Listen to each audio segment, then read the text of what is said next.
Career की मातृत्व, स्त्रीला खरंच या दोन्हींपैकी एकच निवडावं लागतं का? हा प्रश्न आजही अनेक महिलांच्या आयुष्यात उभा राहतो. लग्नानंतर करिअर करायचं की आई व्हायचं? आई झाल्यावर स्वप्नांचा पाठलाग करायचा की सगळं बाजूला ठेवून फक्त कुटुंबासाठी जगायचं?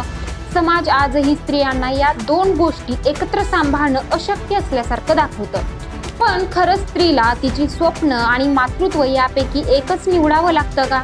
आजच्या या व्हिडिओमध्ये आपण याच महत्त्वाच्या विषयावर बोलणार आहोत. कारण काळ बदलतोय, स्त्रियांची ओळख बदलते आणि करिअर किंवा मातृत्व हा प्रश्न आता करिअर आणि मातृत्व असा होत चाललाय. नमस्कार, फिलिंग्स मनातल्या चॅनलवर आपले स्वागत. मंडळी, पूर्वी स्त्रियांच्या आयुष्याचं अंतिम ध्येय फक्त घर आणि मूल सांभाळणं इतकंच मानलं जायचं. जर एखादी महिला करिअरमध्ये पुढे जात असेल तर तिला अनेकदा मुलांकडे लक्ष नाही, घराकडे दुर्लक्ष होतंय अशा टीका सहन कराव्या लागायच्या. आणि जर ती आई होण्यासाठी करिअर थांबवत असेल तर तिच्या स्वप्नांचा कायमचा ब्रेक लागायचा.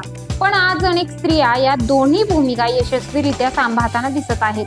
उदाहरण घ्यायचं झालं तर अभिनेत्री दीपिका पादुकोण ही बॉलिवूड मधील सर्वात यशस्वी अभिनेत्रींपैकी एक आहे. मानसिक आरोग्याबाबत जागरूकता निर्माण करण्यापासून ते मोठमोठ्या चित्रपटांमध्ये काम करण्यापर्यंत तिने स्वतःची वेगळी ओळख निर्माण केली आहे. मातृत्वाच्या प्रवासात प्रवेश केल्यानंतरही तिने स्वतःचं करिअर थांबवलं नाही. उलट ती तिच्या वैयक्तिक आयुष्याला आणि प्रोफेशनल जबाबदाऱ्यांना संतुलित ठेवण्याचा प्रयत्न करताना दिसते.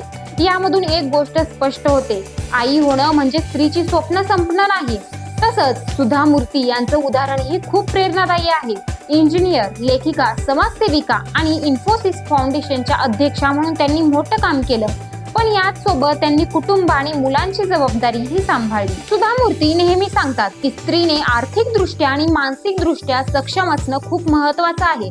त्यांनी करिअर आणि मातृत्व या दोन्ही गोष्टी एकत्र कशा सांभाळता येतात याचं उत्तम उदाहरण जगासमोर ठेवलं. खेळाच्या जगात पाहिलं तर सेरेना विल्यम्स हे नाव प्रेरणादायी आहे. सेरेना विल्यम्सने आई झाल्यानंतर पुन्हा टेनिस कोर्टवर दमदार पुनरागमन केलं.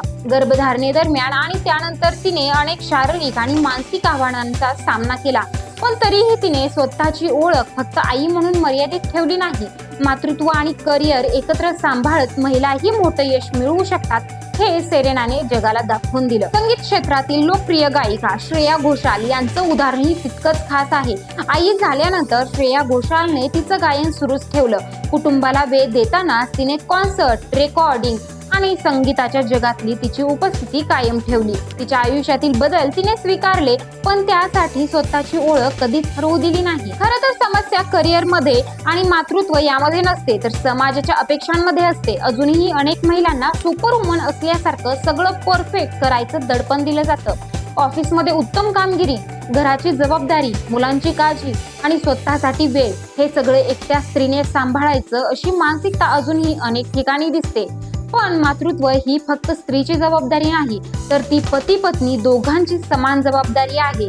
जेव्हा कुटुंब, जोडीदार आणि समाज स्त्रीला साथ देतात तेव्हा ती करिअर आणि मातृत्व दोन्ही गोष्टी सुंदरपणे सांभाळू शकते. आज अनेक कंपन्या work from home, flexible working hours आणि मॅटर्निटी सपोर्ट सारख्या सुविधा देत आहेत.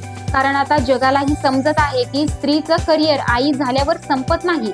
उलट अनेक महिला मातृत्वानंतर अधिक मजबूत, संवेदनशील आणि आत्मविश्वासपूर्ण बनतात.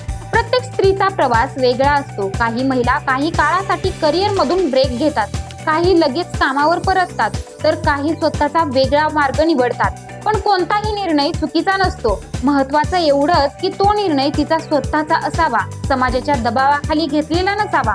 म्हणूनच करिअर की मातृत्व या प्रश्नाचं उत्तर आता बदलत चाललं आहे. आजची स्त्री फक्त एकच भूमिका निभावत नाही, तर ती अनेक भूमिका एकाच वेळी सक्षमपणे सांभाळते. ती आईही आहे, स्वप्न पाहणारी व्यक्तीही आहे, करिअर करणारी प्रोफेशनलही आहे आणि तिची स्वतःची स्वतंत्र ओळख निर्माण करणारी स्त्रीही आहे. मातृत्व हे स्त्रीचं सामर्थ्य आहे आणि करिअर तिची ओळख. या दोन्ही गोष्टींपैकी एक निवडण्याची वेळ स्त्रीवर येऊ नये. कारण स्त्रीला तिची स्वप्न जगण्याचा आणि आई पण अनुभवण्याचा दोन्ही अधिकार आहेत. तुमच्या घरातही या दोन्ही जबाबदाऱ्या उत्तमरित्या पार पाडणारी स्त्री असेल तर तिचं नाव कमेंटमध्ये नक्की लिहा. व्हिडिओ आवडल्यास लाईक करा, शेअर करा आणि चॅनलला सबस्क्राईब करायला विसरू नका. धन्यवाद.